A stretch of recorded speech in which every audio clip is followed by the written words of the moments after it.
Бик яхшы күргәзмә булды әле бу. Дөресрәге файдалы. Үзем өчен әллә никадәр яңалык ачтым. Мин дә бик күп хыяллар, планнар белән кайттым. Бакчада өебез бар, ләкин аның сыйфаты, кыяфәтеннән бер дә канәгать түгелмен. Шуңа күрә бакчамны үзгәртергә кирәк. Бик кызык фикер.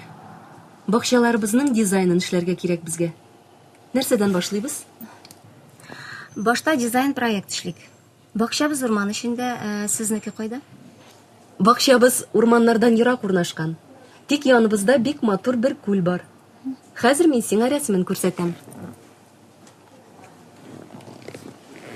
Менә кара. Җәен без күлдә балык тотабыз. Кышын тимер аякта шуабыз. Бакчабыз шактый зур. Йорт салырга гына өлгермәдек. Матур урында урнашкан икән. Бакча йорты өчен классика, минимализм, ретро һәм башка шундый стильләрне кулланырга киңәш итмәделәр бит күргәзмәдә. Әйтелгәнчә, монда табигать бик мөһим. Шуңа күрә иегез өчен Прованс, кантри кебек стильләр отышлы булачак. Йортыгызны таш, агач кебек табигый материаллардан эшләсәгез, ул чын авыл өенә охшап торачак. Ә менә мин бакчабызда кичкенә генә күл ясармын. Менә кара Ләлә.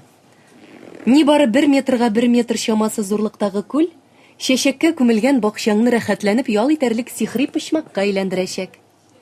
Ә менә минем бакчама чәчәкләр җитеп бетми. Чәчәкләр үстерүдә тәҗрибәң зур, берәр киңәш бир әле миңа. Әлбәттә, чәчәкләрне бергә сайларбыз. Бакчадагы чәчәкләрне санап утырган идем. 40-тан артык түрі үсә икән. Чәчәкләремнең нинди генә түрі юк. 1 еллыклары, күп еллыклары, үрелеп үсә торганнары. Кашкары, дәлияләрнең күп төрләре бар. Ләлә, кара әле. Бакчабыздагы сукмакны табигый ташлар белән бизәсәк, фарфор бакка, кичкенә фонтан, фонарь куйсак, ничек булыр икән? Бик матур булыр. Безгә дизайнерлар курсына барып торырга да кирәкми?